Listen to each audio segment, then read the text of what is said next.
Bismillahirrahmanirrahim. Assalamualaikum warahmatullahi taala wabarakatuh. Alhamdulillah, syukur kita kehadirat Allah Subhanahu wa taala dengan taufik dan inayahnya dapat lagi kita bersama di malam ini di majlis yang mulia ini. Mudah-mudahan Allah taala mengabulkan hajat kita. Allah taala mengampunkan dosa-dosa kita, dosa kedua ibu bapa kita, anak isteri kita, guru-guru kita, sahabat andai kita, jiran tetangga kita dan seluruh kaum muslimin, muslimat, mukminin dan mukminat, diberi kehidupan, keberkahan dunia dan akhirat, dijauhkan dari segala bala, malapetaka, penyakit dan sebagainya. Mudah-mudahan diberkati hidup dunia dan akhirat berkat Nabi kita Muhammad sallallahu alaihi wasallam. Amin ya rabbal alamin. Al-Fatihah ila Rasulina sallallahu alaihi wasallam, ikhwani minal anbiya wal mursalin wa alim ashabi ajmain.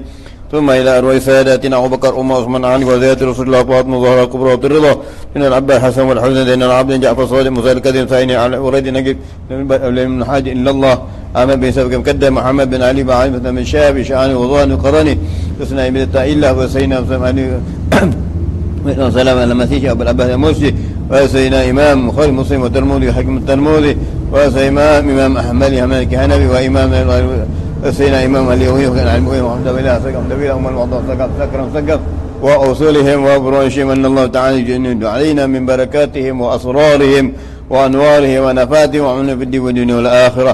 ثم إلى رسينا كتب المعنى سلطان أقاب الشمس الشموس محيي نبوة الله قد أولاد الأقطاق والوحسن شيخ بقى ذريات جميع منهم أبي حسين بقى العادل والبطن جعفر بن حمد هيدور اللي من جاب العادل عمل أبو القدير وكان سلم يحيى من عمل عمل البرير أما بالسلم اللي مسلم سلم من الله عجل جميع الساسي العيدروس يا محمد علي جاب العمل الساسي القدسي وغضون القرآن شيء أن الله جند علينا من بركاته وأسرار الدنيا والآخرة. ثم إلى رسينا فخر وجوش يبقى بن سالم محمد سلم ومحمد قدم علي بن سلم وسيدنا خذ الأنباء مع عطاش بلا بارة وشاء بلاد والله حدث ما حجوه فالحسين خذ بلوجب علي أبي محيى فيه ونبراز بعلي بن حسن سيد بن نشاب وفضل الله بصن طاهر طاهر من شيئا من قدم كتبا وسيدنا حبيب رحمه الله بالفقه وكلم فقه الله فقه وحمد شيء وحمد فقه من الله فقه وسيدنا حبيب محمد المعنوي من عباس من الكلام من الأزل الملكي وسيدنا عبد الله بن سليم الحدار وسيدنا عبد الله بن سليم الحدار المطيب التنكر وسيد كمول وسيدنا حبيب الله بن الحدار علي وحدار محمد بن الله الحدار اليوم الحدار محمد حدي الحدار وسيدنا حبيب الله بن ربي الشاء ولي الله شاء محمد بن الله شاء علي بن الله محمد شاء عبد الله بن محمد بن شاء وسيدنا حبيب الله شاذي سهم وشاذي عبد الله شاذي بن شاذي حسن الشاطري وسيدنا حبيب نوح الحبيب سيدنا حبيب عبد الله الحبيب النبي الحبيب سيبو تنكر وسيدنا حبيب محمد حبيب محمد حبيب سيبو جلاله وسيدنا حبيب الله وعطر الله الحبيب وسيدنا حبيب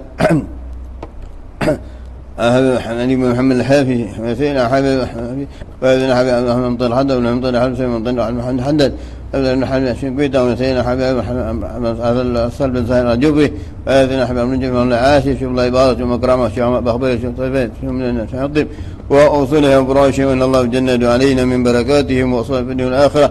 ثم الى والدينا وديكم وامتنا واماتكم من خاصه والمسلمين امن برحمه والمغفره والضوء الى حضره النبي محمد صلى الله عليه وسلم بسير الفاتحه.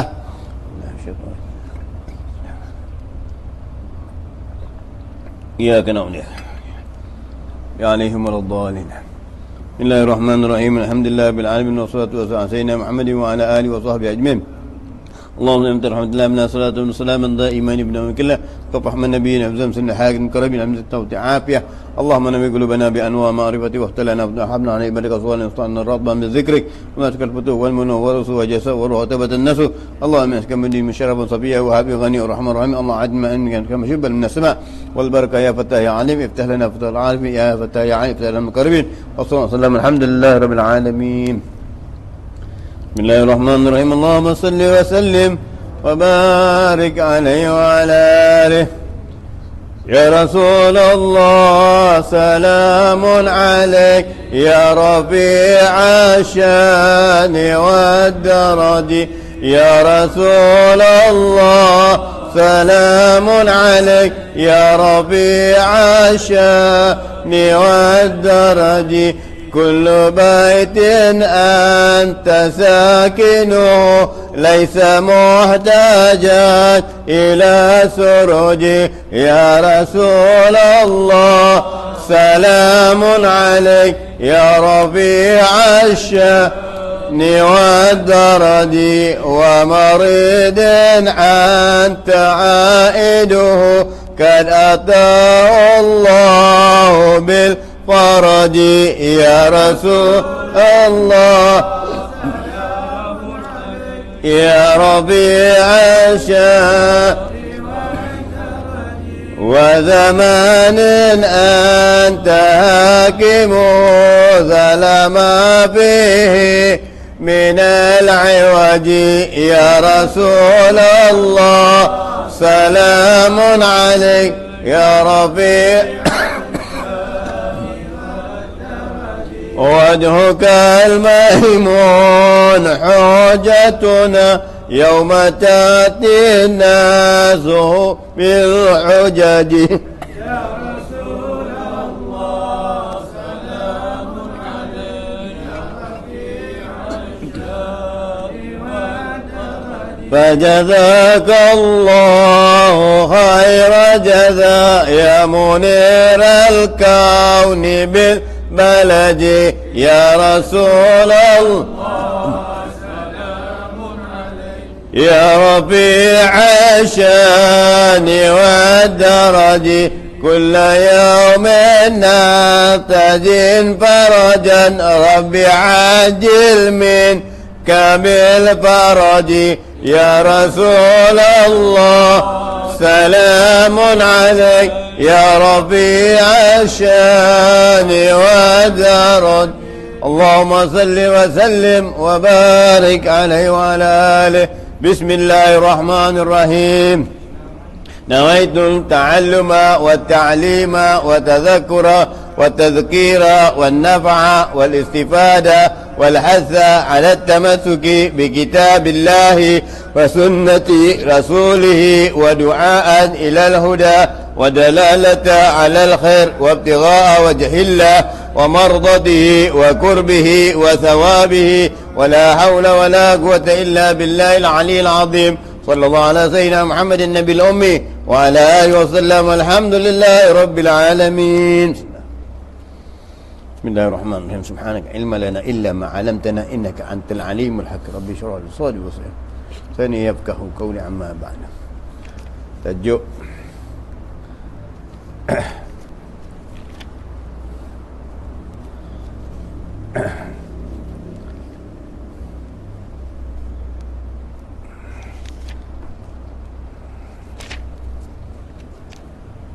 firman lagi kan, betul. Firmannya lagi mislul jannati allati u'ida lil muttaqin, betul.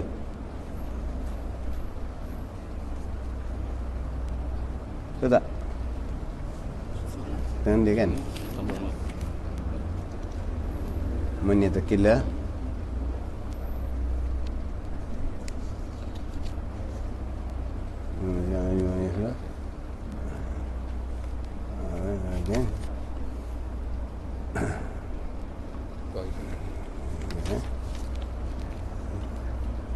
ini man yattaqillah.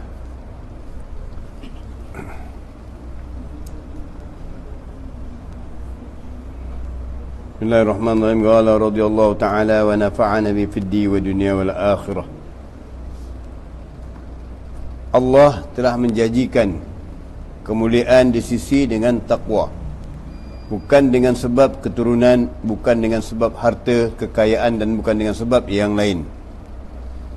Bukankah dengan takwa itu Allah dan Rasulnya telah menjanjikan berbagai-bagai kebaikan dan kebaikan, kebahagiaan, darjat dan kebajikan, kesempurnaan, kemenangan, harta, kekayaan dan keuntungan. Semua itu agak terlalu panjang jika mahu diceritakan dan terlalu sukar jika mahu dihitung. Bukan maknanya manusia ini masuk ke syurga dengan sebab kekayaan, kedudukan, keturunan dan sebagainya. Bagi keturunan yang bukan dari ahli bait Rasulullah sallallahu alaihi wasallam, kerana perbahasan tentang ahli bait banyak, dan barang siapa membenci atau tidak menyuka kepada ahli bait Rasulullah sallallahu alaihi wasallam, maka mereka bukan dari aku, kata Nabi SAW. Mereka bukan dari golonganku, kata Nabi sallallahu alaihi wasallam. Di tentang ahli bait ini saya tak bahaskan pada malam ini. Banyak perkara-perkara yang akan kita bahaskan nanti.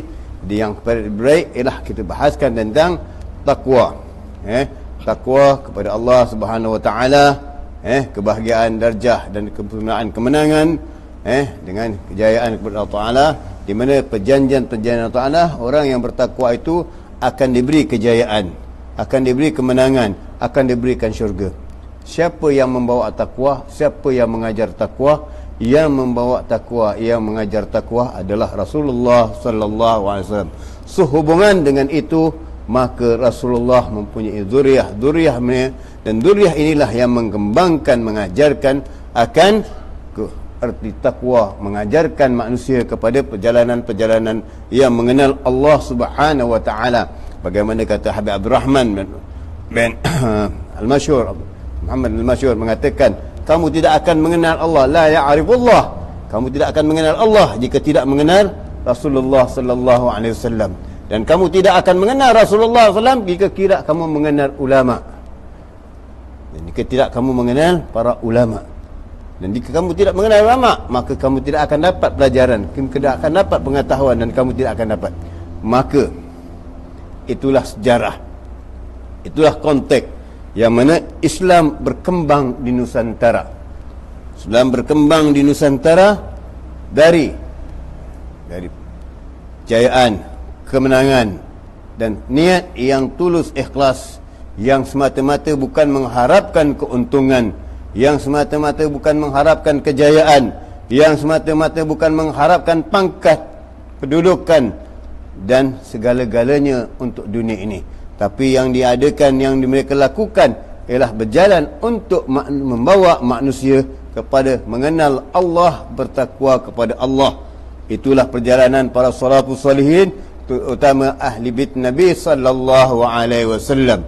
Bagaimana mereka berhijrah dari Madinah, Iraq ke Madinah, dan dari Madinah langsung Iraq, dan dari Iraq mereka langsung berhijrah ke Tarim, ke Hadramaut, dan dari Hadramaut mereka berhijrah ke Nusantara ini.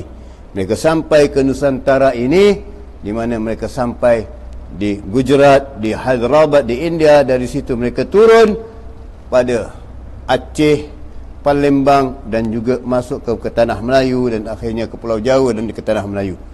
Mereka datang hanya untuk mengembangkan Islam.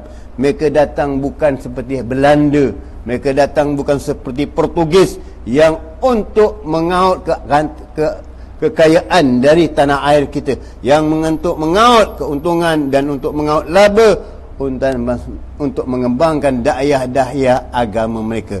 Mereka ini salaf salihin datang hanya membawa Islam dan menunjukkan manusia jalan-jalan kebenaran untuk bertakwa kepada Allah Subhanahu wa taala. Bagaimana terjadi kepada Sunan Ampel, bagaimana terjadi kepada mereka-mereka yang telah banyak berdakwah kepada Allah Subhanahu wa taala, bagaimana ditunjukkan akhlak yang dilakukan oleh Sunan Ampel.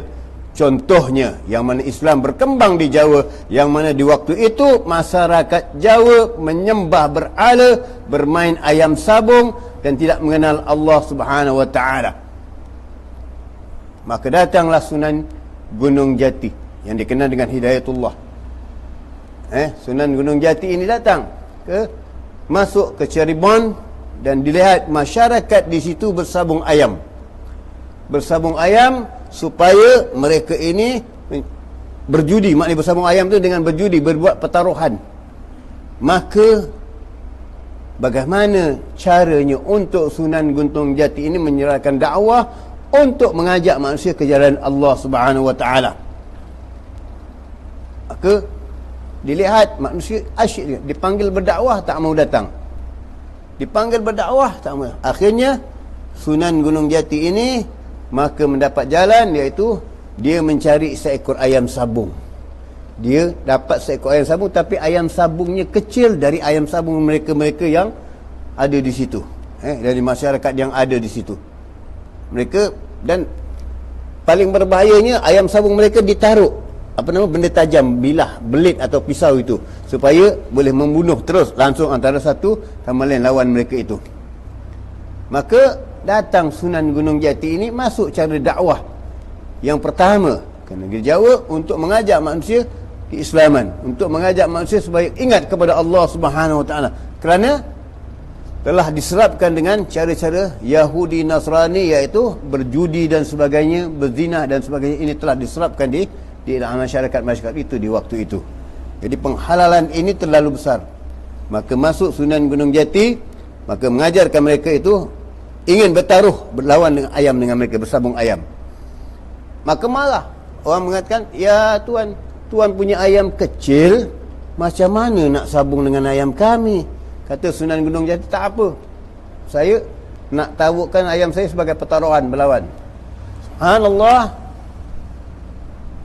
semua ayam yang dipertaruhkan berlawan dengan ayam Sunan Gunung Jati, kalah. Esok datang lagi, kalah lagi. Esok datang lagi, kalah lagi. Mereka keheranan, Tuan, bagaimana ayam Tuan yang kecil tidak dibekal dengan apa-apa yang tajam, sedangkan boleh mengalahkan ayam-ayam kami yang besar dan mati? Sunan Gunung Jati datang ke tempatku, ini aku ilmu akan aku ajarkan kepada kamu, akan ku berikan kepada kamu pengajarannya. Maka mereka datang. Tujuan datang tadi untuk dapat ilmu. Macam orang nak belajar ilmu kebal, begitulah datang nak belajar ilmu kebal yang ada ilmu bebal. Datang nak tuntut kekuatan, hanya untuk nak kuat saja. Apakah yang kuat ini tak mati? Apakah yang kuat ini tak mati? Hercules kuat mati, Badang kuat mati, makan muntah jin bak lagi, pelik betul. Semuanya mati, tak ada yang hidup. Hatta yang gagah perkasa semuanya mati. Ahli tinju hari ini mati, ahli gusti mati. Maka datang kepada Sunan Gunung Jati, dan Sunan Gunung Jati mengatakan, aku akan ajar kamu, tapi dengan duduk sini, kamu ajarkan kamu dengan kalimah-kalimah ini dahulu. Maka apa kalimah Allah diperkenalkan, kalimah syahadat diperkenalkan. Mereka itu lama-lama asyik. Bila asyik, lupa dengan cara persabungan mereka, lupa dengan cara-cara penghidupan mereka yang lalu, kerana diberikan keterapan, diberikan pengenalan, dan diberikan dengan ajaran-ajaran bertakwa. Kerana takwa ini terbentuk dengan akhlak yang mulia. Walau kamu siapa sekalipun, kalau tidak punya akhlak, maka takwamu tidak berguna sama sekali. Kerana takwa mesti dibekalkan dengan akhlak yang sempurna, yang baik. Bagaimana Rasulullah mengajarkan kepada kita, itulah akhlak yang diwarisi oleh salafus salih. Bagaimana sahabat tabi'in mewarisi akhlak-akhlak yang mulia. Maka inilah jalan menunjukkan akhirnya mereka lupa dengan sabungan, mereka lupa dengan pertaruhan itu. Akhirnya mereka duduk dengan berdakwah, dan disulah kekekalan masyarakat-masyarakat ini mengikut jejak langkah, dan akhirnya ramai yang masuk Islam, dan Islam berkembanglah di jauh sebagaimana hari ini. Itulah berkat dakwah dari para salafus salih, kerana mengajar manusia mengenal Allah dan bertakwa kepada Allah, bukan mengajar manusia untuk mendapat kehabuan dunia, bukan untuk mendapatkan kekayaan dunia, bukan untuk mendapatkan nama yang masyhur dan sebagainya. Mereka tidak mencari itu. Bagaimana juga dengan Al-Habib Muhammad bin Husain Al-Habsyi, ayahnya kepada Al-Habib Habib Ali bin Muhammad Habsyi, Simtud Dural, yang kita selalu baca Simtud Dural. Begitulah akhlaknya ayahnya Habib Muhammad bin Husain Al-Habsyi. Habib Muhammad bin Husain Al-Habsyi masuk ke kota negeri Arab, di bandar negeri Arab dekat Mekah. Tapi masyarakat di situ setiap malam Jumaat tak mau hadir majlis ilmu yang dianjurkan oleh Habib Muhammad bin Husain Al-Habsyi. Baliknya, malam Jumaat mereka pergi berhibur di padang pasir. Mereka berhibur di padang pasir, mengadakan tarian, mengadakan makanan, mengadakan hiburan. Kerana malam Jumaat, esoknya mereka tak bekerja, hari libur, ada cuti seolah-olah bagi mereka. Maka mereka melakukan, bukan berzina, bukan dengan perempuan, tidak. Kita hari ini campur laki perempuan malam Jumaat. Kalau kau malam Jumaat sendiri, tak apalah, itu lainlah. Jadi ini campuran, haram, segala-galanya dicampur. Tapi ini tidak, mereka berbisa bersama lelaki. Maka diajak oleh Habib Muhammad, mereka mengatakan mereka waktu inilah mereka ambil kerehatan. Maka suatu masa Habib Muhammad bin Husain mengatakan, aku ingin ikut majlismu, aku ingin ikut majlismu. Maka datang Habib Muhammad bin Husin, dan mereka itu membaca gasidah-gasidah juga. Mereka membaca ini lagu-lagu nyanyian mereka itu sendiri. Mereka berlagu. Habib Muhammad bin Husin duduk bersama mereka dan bertepuk tangan sama mereka. Minggu hadapan Habib Muhammad ikut lagi. Minggu yang ke-8 satu lagi Habib Muhammad ikut lagi. Heran mereka ni. Dan akhir minggu yang ketiga Habib Muhammad mengatakan, malam ini kita cuti pula. Berpesta, kita ke masjid, kita ke rumah Allah, kita belajar. Engkau orang menghadiri majlisku pula. Aku sudah menghadiri majlismu, apa kata kamu menghadiri majlisku pula, kata Habib Muhammad. Maka mereka malu. Sebab Habib Muhammad yang disegani oleh mereka, seorang ulama, menghadiri majlis mereka. Menghadiri majlis mereka untuk bersama-sama mereka. Tapi akhirnya Habib Muhammad mempelawa mereka. Kamu di minggu hadapan ke tempat saya pula, hadiri majlis. Maka datang mereka itu ke hadiri majlis Habib Muhammad. Dan di dalam majlis itu didakwah oleh Habib Muhammad dengan akhlak yang mulia, dengan tarbiyah yang baik, mengajar manusia kepada takwa, menjaga malam-malam Jumaat, hormati kerana besoknya kamu tidak tahu, kiamat tidak. Kerana malam Jumaat itu binatang-binatang, haiwan-haiwan semuanya menangis dan gementar. Manusia tak ada gementar. Manusia mungkin malam Jumaat, mungkin dia sibuk dengan tarian, mungkin malam Jumaat dengan sibuk dengan pesta. Jum heboh sana, jum heboh sini. Yang heboh nak mati tak tahu. Ini baik yang tua yang muda, sebelum maghrib dah keluar nak tengok pesta. Betul, belum maghrib dah keluar. Jadi maghrib dah tak ada lagi solat. Minta tanya sikit dengan tuan-tuan dulu, yang keluar waktu maghrib ni binatang apa? Binatang yang keluar waktu maghrib ni apa? Ya? Kelawar. Betul. Nama kelawar dalam bahasa orang putih apa?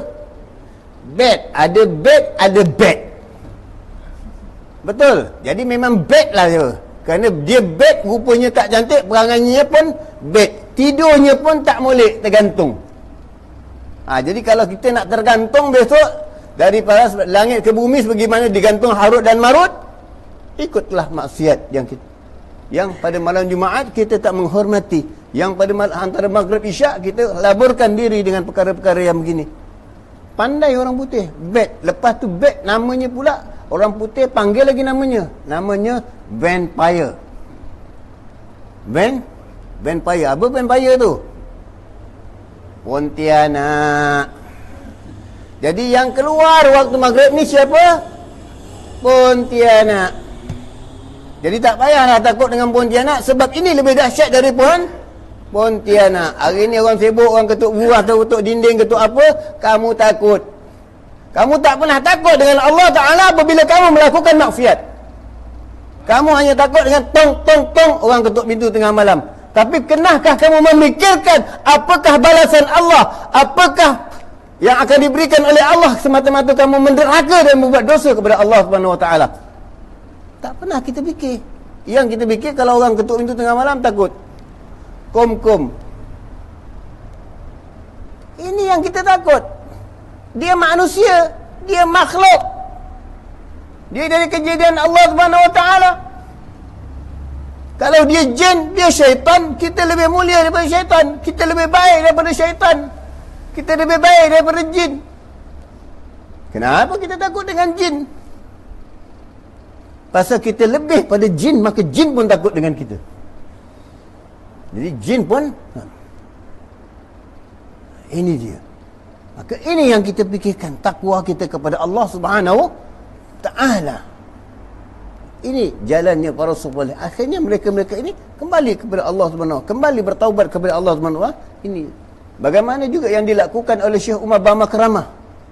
Syekh Umar bin Makramah, beliau mengkasyafkan Abi Ahmad Muhdar 400 tahun sebelum lahirnya Abi Muhdar. Beliau ini telah mengkasyafkan akan kewalian Abi Ahmad Al-Muhdar. Ini Syekh Umar bin Makramah hidup di zaman Abu Bakar Adni. Dan setiap malam Jumaat diadakan majlis. maulud, salawat, zikir kepada Allah Maha. Yang peliknya malam itu segala pelacur-pelacur dipanggil, diundang oleh Syekh Umar bin Makramah. Syekh Umar bin Makramah mengundang segala pelacur-pelacur ini ke tempatnya. Maka penguasa Hadramaut heran. Ini kenapa Syekh Umar bin Makramah ini memanggil pelacur-pelacur semua ke tempat majlisnya malam Jumaat? Apa Syekh Umar bin Makramah ini dikatakan wali? Adakah dia punya yang berbahaya ini? Maka bakil dia kepada pembantunya, Fulan, esok malam Jumaat kau pergi ke tempat Syekh Umar bin Makramah dan kau duduk sebelahnya. Dan nanti bila majlis habis, kau pegang benda Allahnya. Kau pegang benda Allahnya. Supaya nak tahu ini pelacur. Apa jadi ini Syekh Umar bin Makramah, macam mana orangnya? Maka pada malam itu pembantu penguasa ini hadir di majlis, dan habis majlis orang ni pun pegang tempat Syekh Umar bin Makramah. Dilapati tak ada apa-apa, tak merasakan apa-apa. Begitu terperanjat dia lari. Kau, kata Syekh Umar bin Makramah, akan kodong tanganmu dan kerajamu atau penguasamu akan melecuh badannya, kata Syekh Umar bin Makramah. Maka orang ini lari balik ke tempat penguasa tadi, tempat rajanya, penguasanya, balik. Dan dalam keadaan yang tergugup gapah. Waktu itu waktu makan malam raja, dan dayang raja sedang membawa makanan sup yang panas untuk raja. Dan raja waktu itu baru keluar, dan pembantu ini yang tadi orang ini sampai. Bila sampai, terlanggar raja ini, maka terkena pada dayang tadi, tercumpah supnya ke muka raja, melecur badan raja, dan pada raja ketika itu mengangkat pedangnya dan menetak tangan orang ini, putus. Benar, kata orang ini. Tunggu dulu tuan, jangan buat apa-apa lagi. Ini apa yang dikatakan Syekh Umar bin Makramah, benar, ini yang terjadi. Saya tak berani cakap apa, kerana tak ada yang saya rasakan dari apa yang tuan minta saya pegang tempat itu. Sebenarnya Syekh Umar bin Makramah melakukan, membawa para pelacur di malam Jumaat itu semata-mata memberi keinsapan kepada mereka, jangan kamu melakukan maksiat di malam Jumaat, takut kiamat besok. Kerana kiamat tak tentu, tapi berlaku pada hari Jumaat. Cuma Jumaat yang mana tak tahu. Maka diberi peringatan, binatang gementar, kita tidak gementar. Maka ini Syekh Umar bin Makramah bawakan, maksudnya, dan malam itu mata pencarianmu ialah aku yang menanggungmu, aku yang memberi makanmu, aku yang memberi minummu, dijamu semua dan diberikan duit lagi. Kemudian didakwah oleh Syekh Umar bin Makramah. Alhamdulillah, dengan berkat itu majlis, akhirnya pelacur-pelacur ini bertaubat kepada Allah Subhanahu Ta'ala. Dari mana mereka ini? Kerana jadi jiwa yang bersih, mendidik supaya kamu meninggalkan maksiat, supaya kamu meninggalkan perkara-perkara yang haram. Kita malam Jumaat ke mana? Tengok TV saja. Surah Yasin pun tak baca, Suratul Kahfi pun tak baca.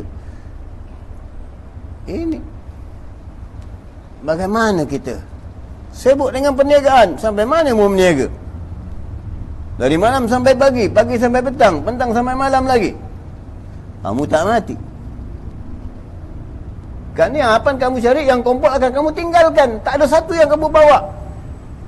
Semua yang akan kamu tinggalkan, tak ada satu yang kamu bawa. Apa yang kamu bawa? Bekalan untuk dirimu, amalmu. Yang mana kamu telah sedekahkan, itulah yang milikmu. Yang mana kamu telah makan, itulah milikmu. Yang mana yang ada lagi, yang kamu tinggalkan bukan milikmu, itu milik waris. Milik warismu. Apa bekalanmu? Inilah maka salafus salihin, mereka ini datang membawa kepada kita, mengajarkan kepada kita akhlak dan bertakwa kepada Allah Subhanahu Ta'ala. Kerana dunia ini hanya sementara. Bagaimana dalam hadis Nabi sallallahu alaihi wasallam, Nabi mengatakan, jika dunia ini seperti besi buruk, besi karat, dan dunia ini seperti emas yang berkilat, tetapi yang besi karat ini kekal, dan emas yang berkilau tidak kekal.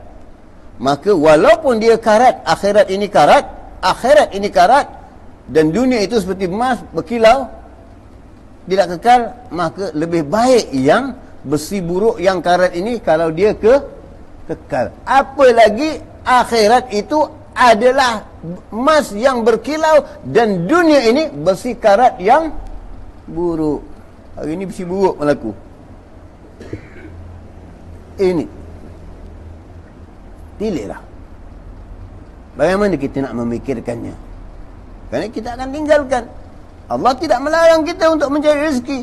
Allah tak melarang kita untuk mencari apa? Allah firman lagi dalam Al-Quran, "Wabtaghi fima atakallahu daran akhiran wa la tansa nasibaka minad dunya."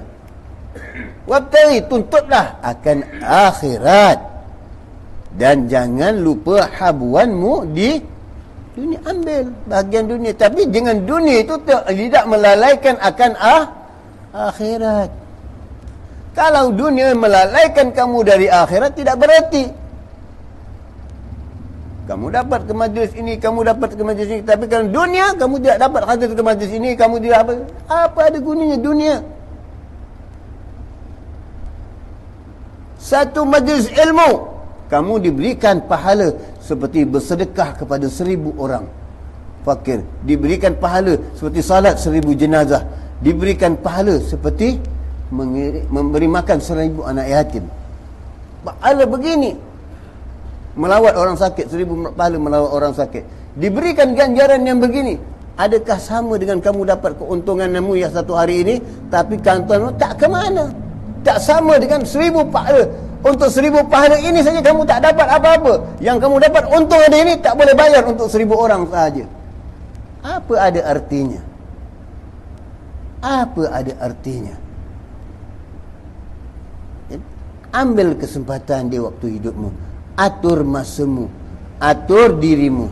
Kamu bukan mengejar masa, tapi kamu mengatur masa. Kalau kejar masa, barang yang dikejar akan lari. Ayam kalau dikejar, tunggu, lari. Masakan masa, kalau kamu kejar, pastilah lari, kerana masa akan meninggalkanmu. Dan sampai waktunya kamu akan dituai.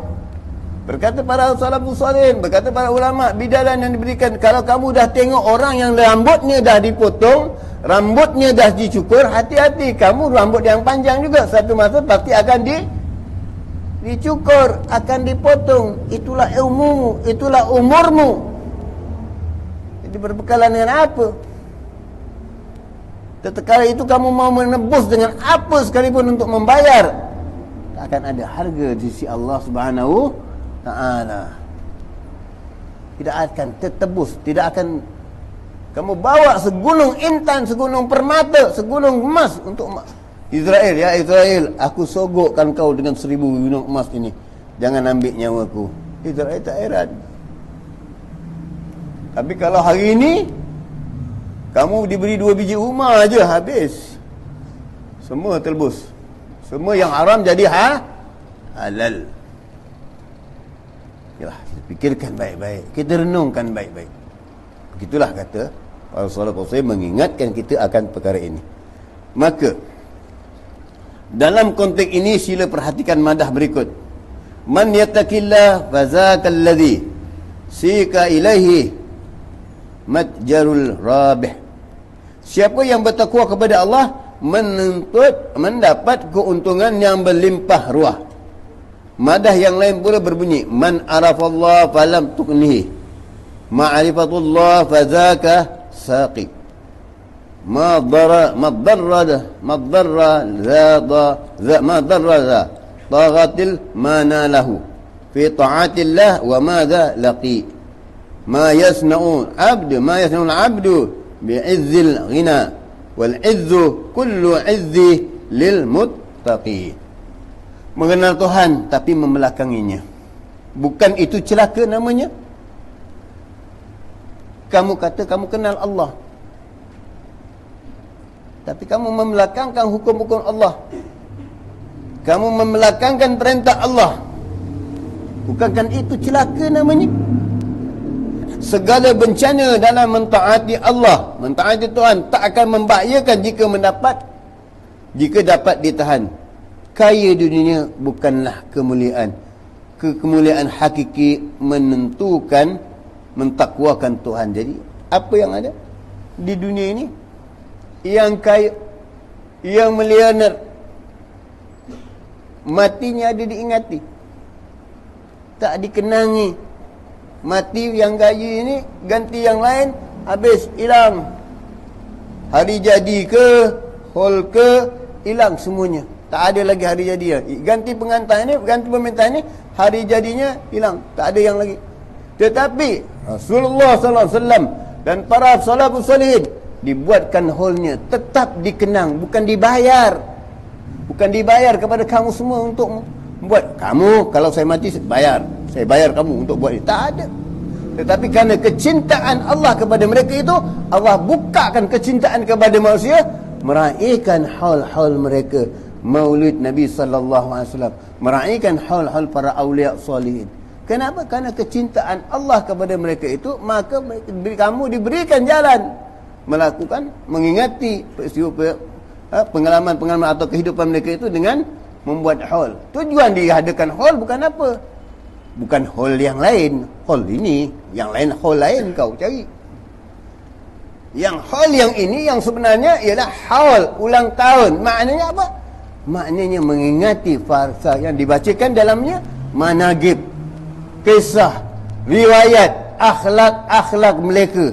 Di mana mereka lakukan, di mana di masa kecil pendidikan mereka, di mana mereka beramal, bagaimana mereka mendapat kedudukan di sisi Allah Subhanahu wa taala. Ini yang dibicarakan. Ini yang dibicarakan. Apakah salah membicara menghingati orang-orang yang baik? Bagaimana Allah mengingatkan Rasulullah SAW dengan mengatakan, ya Muhammad, diberikan kamu peringatan dalam Al-Quranul Karim menceritakan kisah-kisah Nabi yang dahulu, supaya ini menjadikan kamu terhibur ya Muhammad, kata Allah Subhanahu wa taala. Maka ini kita meraihkan para hal-hal awliya salihin. Kenapa? Mengingati perjuangan mereka, mengingati akhlak-akhlak mereka yang baik, yang mana mereka itu adalah dari guru-guru kita yang mengajar kita. Guru-guru kita belajar sama siapa? Belajar sama orang ini, dan akhirnya sambung silsilahnya kepada Imam Ja'far Shadiq dan Rasulullah sallallahu langsung kepada Muhammad Baqir, Ali Zainal Abidin, Ali bin Abi Thalib, Fatimah Zahra dan Rasulullah sallallahu alaihi wasallam. Sambungannya di situ. Sambungannya tetap di situ. Ini kamu mengenal mereka-mereka itu. Salahkah kalau kamu mengadakan haul mengingati kematian orang tuamu, membaca Yasin untuk orang tuamu? Salah? Salah atau tidak? Kalau menyambut hari jadi, kamu tiup lilin, kamu tiup belon. Ini cara Yahudi, cara Nasrani. Lilin, belon diajar pada anak-anak, tiup lilin. Haram. Haram. Jadi kamu membaca Yasin untuk mengingati orang tuamu, Fatihah untuk orang, salah? Salah tak? Tak salah. Kerana kamu jadi anak yang saleh, yang menghadiahkan, yang membacakan untuk orang tuamu. Kalau kamu tidak membacakan dan mendoakan orang, siapa lagi yang mendoakan kamu? Kerana innallaha malaikatu yusalluna 'alan nabi ya ayyuhalladzina amanu sallu 'alaihi wasallim taslima. Bermakna Allah berselawat kepada Rasulullah SAW, malaikat berselawat kepada Rasulullah SAW, dan kita diminta berselawat kepada Nabi SAW. Tujuan Allah berselawat kepada Nabi merupakan rahmat Allah kepada Nabi SAW. Tujuan malaikat berselawat kepada Nabi SAW adalah merupakan istighfar kepada Nabi SAW. Dan tujuan Allah menyuruh kita berselawat kepada Nabi SAW adalah merupakan doa kepada Nabi SAW. Jadi kalau kita berdoa untuk ibu bapa, salah? Tak salah, kan Allah ada firman di situ. Berdoa untuk ayah ibumu. Di mana salahnya? Itu yang kita fikirkan. Hari ini kita banyak tertipu dan terpedaya dengan daiyah-daiyah yang begini. Kerana itulah dikatakan oleh Nabi sallallahu alaihi wasallam, aku tidak gemetar dengan apa yang ada. Tak takut dengan apa yang ada. Yang aku takut kepada umatku adalah ulamatu yang merosakkan manusia, yang berpidato, yang memberikan fatwa-fatwa, merosakkan umatku, menjahannamkan umatku. Ini yang paling aku takut, kata Nabi sallallahu alaihi wasallam. Jadi hari ini macam-macam pandangan dan cara-cara untuk mempengaruhi. Jadi hidup kita harus berhati-hati, jangan tersampai kita terpedaya dengan ini, kerana inilah Tuan Pengarang Abdullah Haddad mengingatkan kita lagi, kembali kepada Allah dan bertakwa kepada Allah Subhanahu taala. Kemudian ustaz ulama mengenai takwa, berkata para ulama radhiyallahu alaihim, takwa itu adalah menuruti perintah Allah taala dan meninggalkan larangan lahir dan batin, seraya merasakan bahawa kebesaran yang hakiki itu adalah bagi Allah Subhanahu wa taala. Patut kita merasakan kehebatan, ketakutan dan kegeruran terhadapnya. Bermakna Allah dengan sifat kehebatan, dengan sifat kesempurnaannya, dengan sifat kemuliaannya, Al-Qahhar, Al-Wahhab, segala-gala sifat kemuliaan Allah Subhanahu wa taala, maka hendaklah kamu takut dan gerun dengan Allah Subhanahu wa taala. Itu yang saya katakan tadi, Pontianak antu jin kau gerun. Belum dengar lagi, belum tengok muka lagi, belum tengok orang baru cerita muka Pontianak, muka jin macam gini, kamu dah gerun. Hei, selisih mikat 44. Jangan ada datang ke aku, kamu dah gerun. Ini lebih besar dari yang datang. Siapa yang datang? Israel, yang matikan jin, yang mengambil nyawa jin, yang mengambil nyawa Pontianak, yang akan mengambil nyawamu. Pernahkah kamu rasa gerun?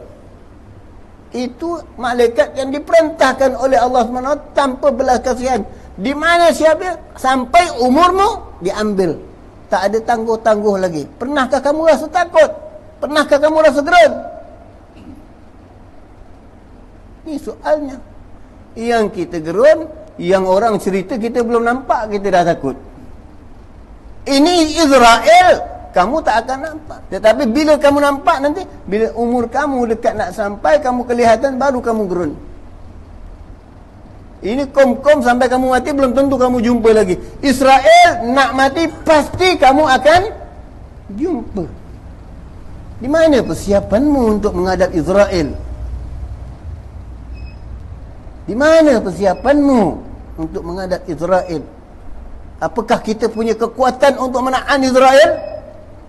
Sedangkan yang berasaran Israel, kuku, dalam kuku yang besar ini nih, ujung kuku ni, seluruh air lautan tidak penuh dengan kuku Israel. Tak sampai separuh. Itu seluruh lautan yang ada di dunia masuk ke dalam kuku Israel, tak sampai separuh. Bagaimana? Kom-kom lebih besar? Syaitan lebih besar? Ini. Itu yang kita takut. Bau goncang rumah. Ini goncang imanmu bagaimana? Tatkala kamu ke dalam sakaratul maut. Bagaimana imanmu bergoncang tatkala itu menentukan kehidupanmu, husnul khatimah ataupun su'ul khatimah. Di mana persiapanmu? Menentukan kamu husnul khatimah atau su'ul khatimah. Kom-kom tak menentukan kamu husnul khatimah atau su'ul khatimah. Ini bagaimana kita? Rekaan-rekaan yang macam gini kita rasakan gerun dan takut. Minta selisih malaikat 44 lagi. Mana kau tak pernah baca doa, macam mana nak datang malaikat 44 nak iring kau? Nak bagarkan kau? Ini bagaimana? Fikirkan baik-baik. Enungkan baik-baik. Ini ingatan Allah Ta'ala kepada kita. Ini ingatan para salih memberikan keingatan kepada kita. Cuba kita fikirkan dan renungkan baik-baik.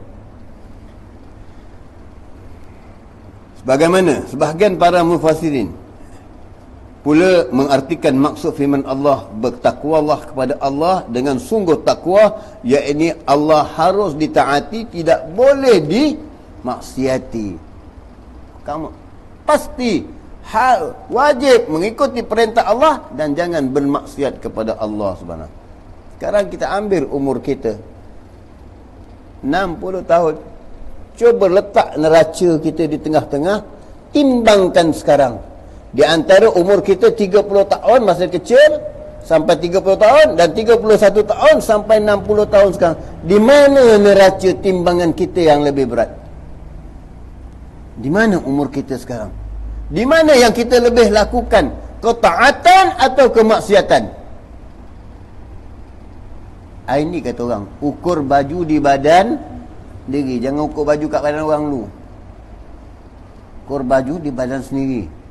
Fikirkan apa yang kita nak cerita hal orang, kita nak cerita buruk baik orang, hal orang. Tapi ceritakan hal dirimu dahulu. Apa yang kamu amalkan, apa yang kamu perlakukan ketika hidupmu, dari bangun tidurmu dan sampai kamu pejam mata untuk subuh esok hari. Apa yang kita lakukan? Hasukum qabla hisabukum. Kira dirimu sebelum dikira oleh Allah Subhanahu Wa Taala. Hasibukum qabla tuhasibkum. Kira dirimu sebelum. Ini yang ditangisi oleh Fudail bin Iyad. Fudail bin Iyad dan Makinil Asmar, dua orang wali Allah ini menangis akan kehidupannya, menangis akan amalannya. Yang dulu Fudail bin Iyad ini adalah seorang pencuri, ketua pencuri, menangis dengan kehidupannya yang dahulu sampai menitiskan air mata darah. Apakah kita pernah menitiskan air mata darah? Untuk mengeluarkan air mata setitik di malam hari menangis atas maksiat yang kita lakukan, tak pernah kita tangisi. Setitik pun susah kita nak keluarkan. Sebab hati kita keras, hati kita majal, lebih rendah, lebih baik dari batu. Batu yang mana firman Allah Ta'ala, ya ayyuhalladzina amanu ku anfasakum ahlikum nara wa quduhan nas wal hijarah. Dengan ayat ini Rasulullah memanggil Sayyidina Aqil, adiknya Sayyidina Ali radhiyallahu anhu. Kerana Sayyidina Aqil waktu itu lambat masuk Islamnya. Maka Rasulullah memanggil Sayyidina Aqil, ya Aqil, ikut aku hari ini, kata Rasulullah SAW. Maka Sayyidina Aqil ikut Rasulullah SAW pergi ke padang pasir. Sampai di padang pasir, Rasulullah mengatakan, ya Aqil, saya mau buang air. Ya Rasulullah, mau buang air. Ini padang pasir, bagaimana ya Rasulullah mau buang air? Tak ada tempat terkepung. Beritahu pohon-pohon kurma itu supaya menjadikan tempat kepungan untukku, kata Rasulullah SAW. Beritahu, Sayyidina Aqil beritahu pada pohon kurma itu. Sayyidina Aqil ditunjukkan Nabi macam ini supaya mengetahui mukjizat Nabi SAW, dan dengan itu termasuk masuk hatinya dengan keislaman. Maka Sayyidina Aqil memerintahkan kepada pokok, wahai pokok, kamu diberitahu oleh Rasulullah SAW, diberitahukan oleh Muhammad supaya menjadi pagar untuknya. Kerana beliau nak ini apa, istinja dan sebagainya, nak buang air. Maka pokok itu mengelilingi Rasulullah SAW. Dan setelah Nabi selesai, habis semua buang air, kerana Nabi buang air tak meninggalkan kesan apa-apa. Dan najis Nabi lebih wangi daripada minyak wangi. Najis kita, wa'udzubillah min dhalik, bau kat bawah longkang ni, na'udzubillah. Ini najis kita, kerana perut kita kotor, makanan dari kotor, syubhah, maka baunya pun wa'udzubillah min dhalik. Bau peluh Nabi seperti bau kasturi, bau peluh kira bini pun lari. Yang kata sayang tadi, bau ketiak abang hangit, lari bini. Bau peluh, bau ketiak, yang kata sayang tadi, lari. Bau peluh Nabi seperti bau kasturi sallallahu alaihi. Begini dibuatkan. Maka setelah itu Rasulullah, kemudian Rasulullah mengatakan kepada Aqil, ya Aqil, cuba pergi ke bukit gunung, ambil air di sana, berikan salam pada batu di sana supaya keluarkan air untuk aku berwuduk, kata Nabi SAW. Maka Sayyidina Aqil naik ke bukit, ke gunung atau bukit, jumpa sampai di bukit. Wahai bukit, Muhammad kirim salam sama kamu, Rasulullah kirim salam kepada kamu. Maka dijawab oleh gunung itu, Waalaikumsalam. Waalaikumsalam. Salam kepada Rasulullah SAW. Aku disuruh tanya kepada kamu, adakah sedikit atau sisa-sisa air daripada dalam takunganmu untuk diberikan untuk Rasulullah mengambil wuduk? Kata bukit, kata batu, tak ada lagi. Kenapa tak ada lagi? Sebab turun firman Allah, Ya ayyuhalladzina amanu qu anfusakum wa ahlikum nara wa quduhan nas wal hijarah. Batu di gunung mendengar waquduhan nas wal hijarah, yang mana umpan api neraka itu adalah manusia dan batu. Batu disebut manusia dan batu, tapi manusia tidak pernah menangis, batu yang tak berakal menangis. Batu yang tidak berakal menangis, manusia tidak pernah menangis. Padahal mereka adalah orang yang pertama disebut qu anfusakum wa ahlikum nara wa quduhan nas. Manusia dulu yang menjadi umpan api neraka ini, tapi manusia tidak pernah menangis. Maka batu kata, berikan tahu kepada Rasulullah SAW, berikan tahu kepada Muhammad bahawa aku mendengar ayat ini, aku menjadi tangis dan kering air mataku, dan aku tidak lagi mengalirkan air kerana takut dengan azab Allah, takut aku batu yang akan diberikan, yang akan dijadikan umpan untuk api neraka. Itu batu. Batu yang sebenarnya yang menjadi umpan api neraka adalah batu yang dibuat patung, batu yang dibuat berhala, itu yang dijadikan umpan api neraka, bukan batu-batu. Tapi batu ini telah takut kepada Allah Subhanahu Wa Taala. Maka dengan itu Agil balik kepada Nabi Muhammad memberikan tahu. Dengan itu Sayyidina Agil tadi beriman kepada Allah SWT, mengikuti Rasulullah SAW, dan akhirnya Sayyidina Agil mati syahid dengan 70 liang luka di tubuh badannya kerana memperjuangkan Islam dalam peperangan peperangan Uhud. Agil mati syahid. Ini panglima Islam.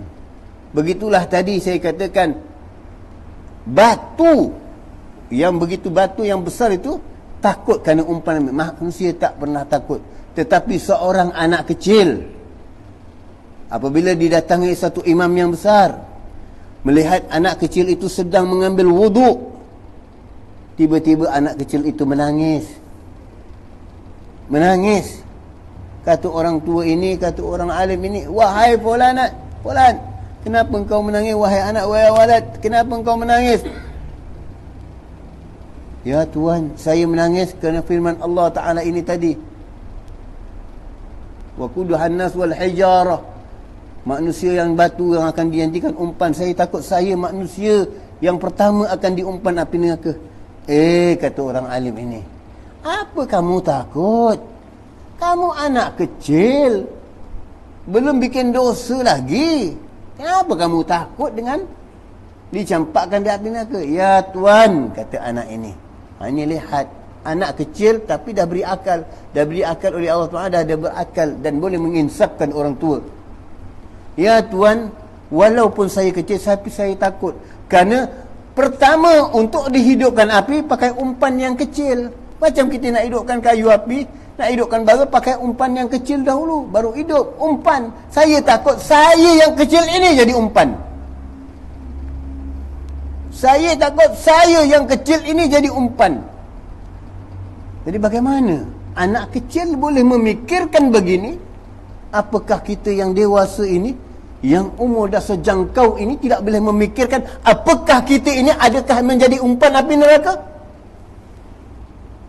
Cuba kita renungkan, cuba kita fikirkan, cuba kita insafi. Inilah renungan untuk kita. Anak yang sekecil ini boleh memikirkan, bagaimana kita tidak boleh memikirkan? Maka itulah yang dikatakan oleh ulama, bagaimana terdapat ilmu yang begini diwarisi oleh Abdullah Al-Mubarak. Kenapa dia dapat mengharisi ilmu yang begini Al-Mubarak? Kerana ayahnya seorang yang soleh. Ayah Abdullah Al-Mubarak ini seorang yang saleh, yang benar-benar menjaga hukum Allah Subhanahu wa taala. Bagaimana? Apabila ayah Abdullah Al-Mubarak ini bekerja di kebun anggur. Di kebun anggur, ladang anggur yang besar, kepunyaan satu orang saudagar besar. Kepunyaan seorang saudagar besar. Kemudian satu masa saudagar ini didatangi tamu. Maka saudagar ini memerintahkan kepada ayah Abdullah Al-Mubarak, "Wahai fulan, tolong pilihkan aku anggur yang manis-manis untuk aku jamu tamuku pada malam ini." Untuk aku jamu tamuku pada malam ini. "Baik tuan," kata ayah Abdullah Al-Mubarak. Kerana dia pekerja ladang anggur. Maka anggur-anggur itu dipetik, diangkat kepada diberikan kepada tuan. Malam itu tuannya menjamu tamu.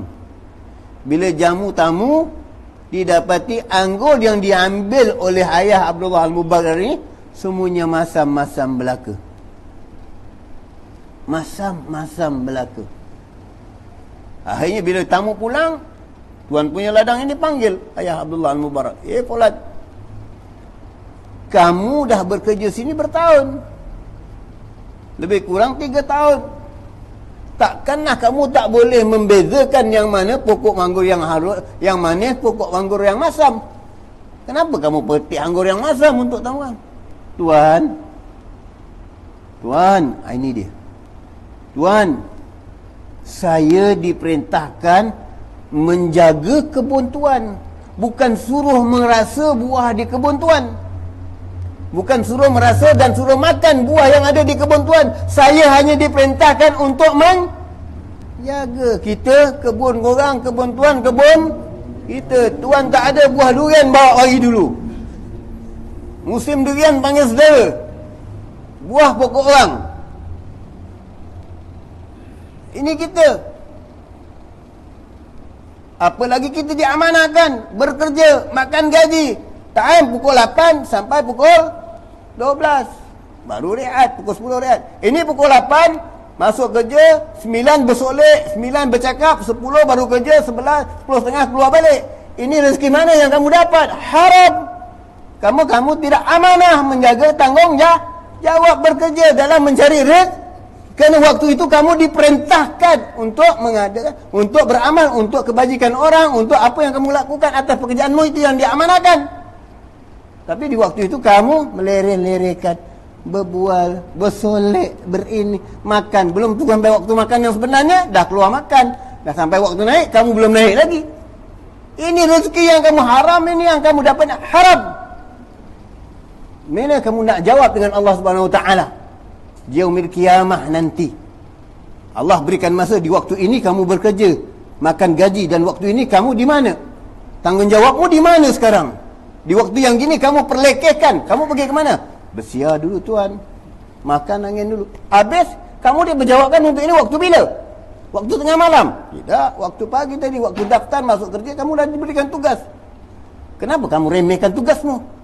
Di mana tanggungjawabmu? Kalau kamu tak boleh bertanggungjawab dengan manusia, bagaimana kamu nak bertanggungjawab dengan Allah Subhanahu Wa Taala? Hablum minallah wa hablum minan nas. Di mana kamu? Tanggungjawabmu. Bagaimana kita akan membina ketakwaan kita kepada Allah kalau ini yang kita dipertanggungjawabkan untuk diri kita sendiri, kita meninggalkan amanah itu? Bagaimana? Apa yang akan kita diperjawabkan? Kerana setiap waktu dan detik kita akan dipersoalkan. Kita akan dipertanyakan.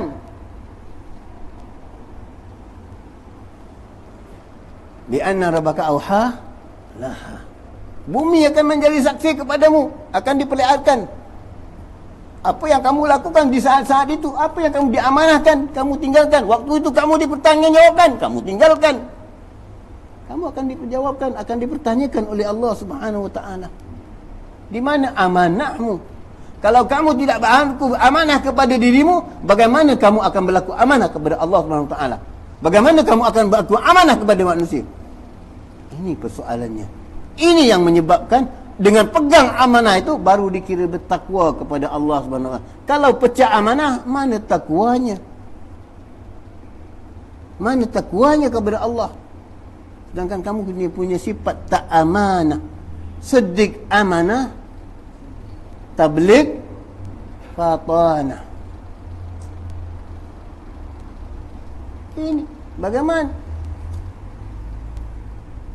Ini. Maka ini yang diperingatkan oleh Abdullah Haddad kepada kita. Kita baca sikit dulu. Maka Allah tidak boleh dimaksiati, harus diingati, tidak boleh dilupai, dan harus disyukuri, tidak boleh dikufuri. Sebab itu jika seseorang hamba ditakdirkan mempunyai 1000 diri yang lain dari dirinya, kamu mempunyai pecahan diri yang boleh pecah sekalipun, atau 1000 umur sekali lagi kepada umurmu, tidak mampu bertakwa kepada Allah dengan sesungguh-sungguh takwa, sekalipun ia sanggup membelajarkan semua harta kekayaan yang ada di dalam tangannya untuk tujuan mentaati Allah dan mencintainya.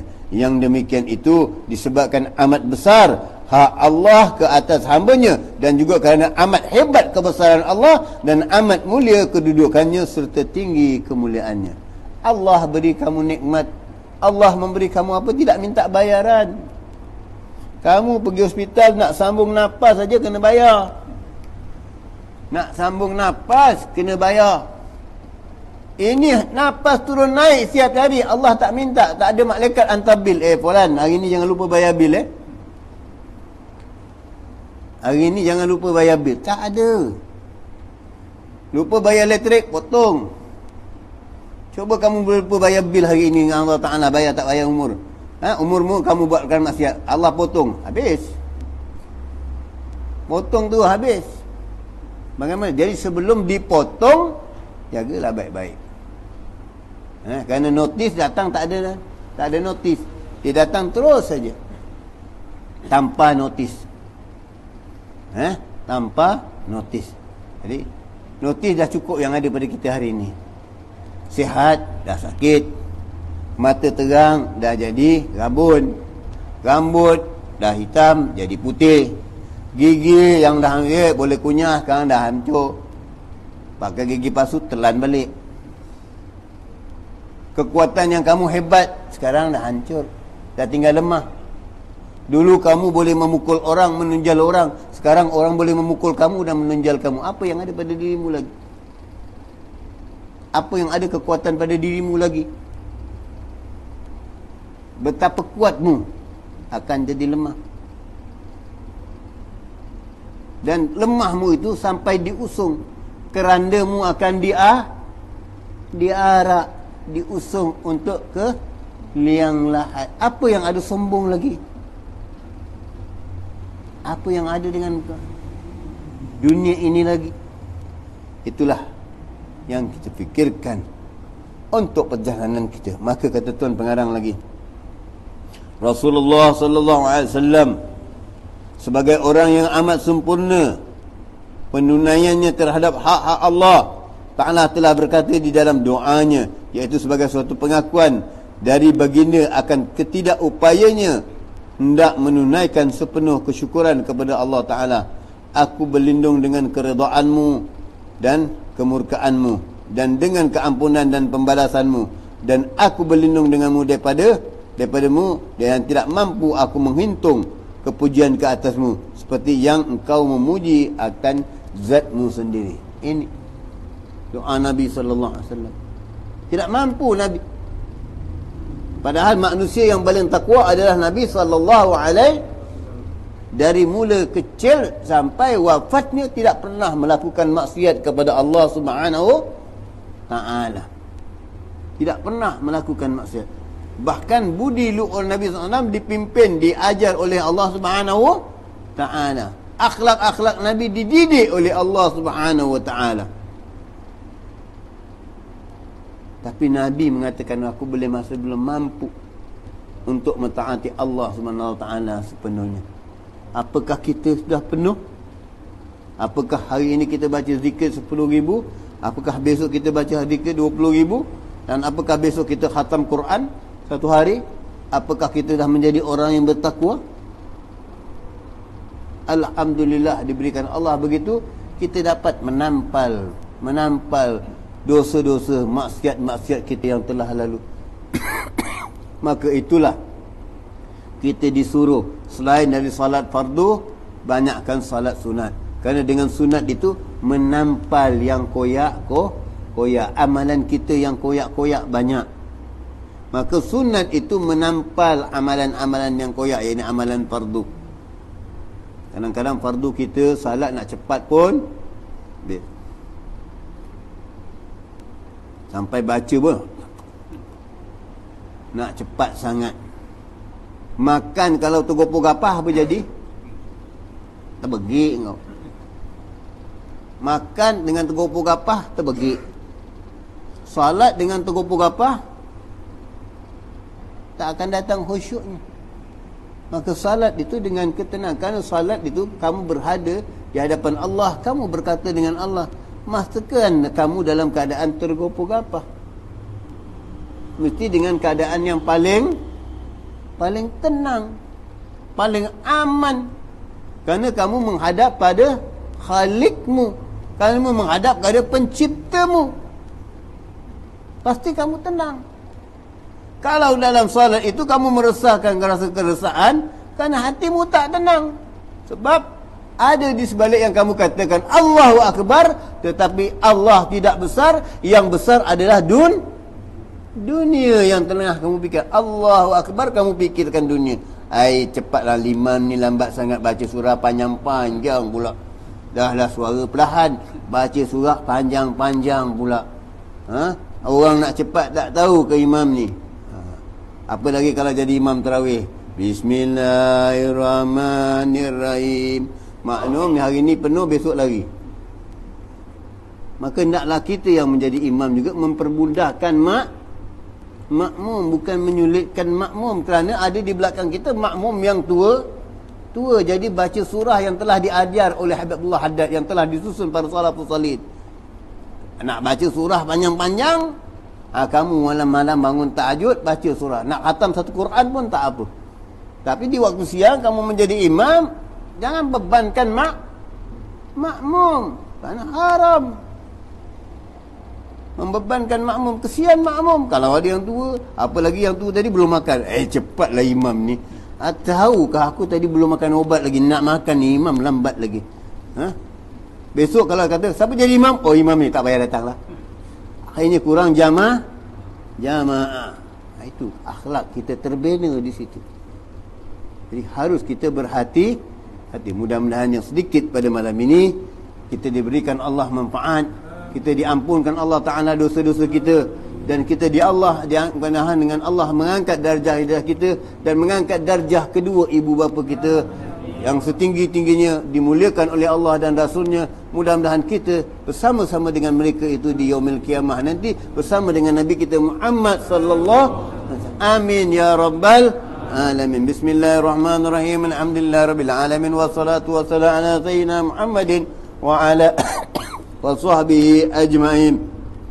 ربنا انفعنا بما علمتنا ربي عن الذي ينفعنا ربي فقهنا وفقه أهلنا وقرابة لنا في ديننا مع أهل كتر أنثى وذكر ربي وفقنا وفقكم لما ترتضي قولا وفعلا كرما وارزق كل حلالا دائما وأخلاء أتقياء علما نقضى بخير ونهفى كل شر ربنا أصلح لنا كل شيون وأقر برضا منك العيون واقض عنا ربنا كل ديون قبل أن تأتينا رسل المنون واقبت من ستر والصلاة الله تكشى المصطفى من هل الحق دعانا والوفا بكتاب في للناس الشفاء وعلى الآل كرام شرفا وعلى الصحب المصابح العرر اللهم اهدنا بهداك واجعلنا ممن يسارع في رضاك ولا تولنا وليا سواك ولا تجعلنا ممن خالف أمرك وعصاك وحسبنا الله ونعم الوكيل ولا حول ولا قوة إلا بالله العلي العظيم صلى الله على سيدنا محمد النبي الأمي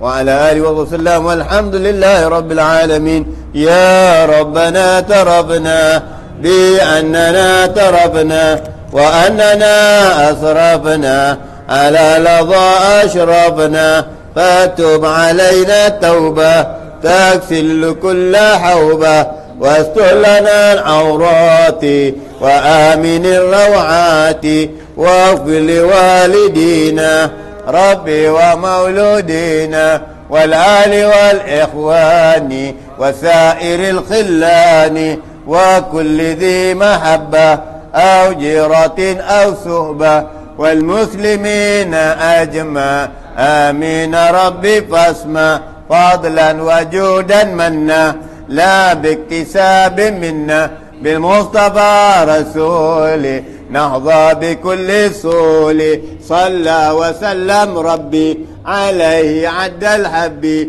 وآله وصحبه إدادة تشي صحبي والحمد للإله في البدء والتناهي أبلل ما قد على ونبينا من قبل لا إله إلا الله لا إله إلا الله لا إله إلا الله محمد رسول الله صلى الله عليه وسلم كلمة عليها نحيا وعليه نموت وعليها بها نبعث إن شاء الله تعالى الأمين ظلم برحمتك يا أرحم الراحمين اللهم ثبت المها في قلوبنا واغفر بها ذنوبنا وأصلح بها شؤوننا ويسر بها أمورنا وارفعنا وانفعنا بها يوم لا ينفع مال ولا بنون إلا من أتى الله بقلب سليم بسر الفاتحة إياك نعبد تب عليهم ولا الضالين آمين ربنا تقبلنا دعانا وعلينا إنك اللهم يا سبحانك الله وبحمدك السلام آخر دعوانا الحمد لله رب العالمين تقبل الله منكم تقبل يا كريم والسلام عليكم ورحمة الله وبركاته.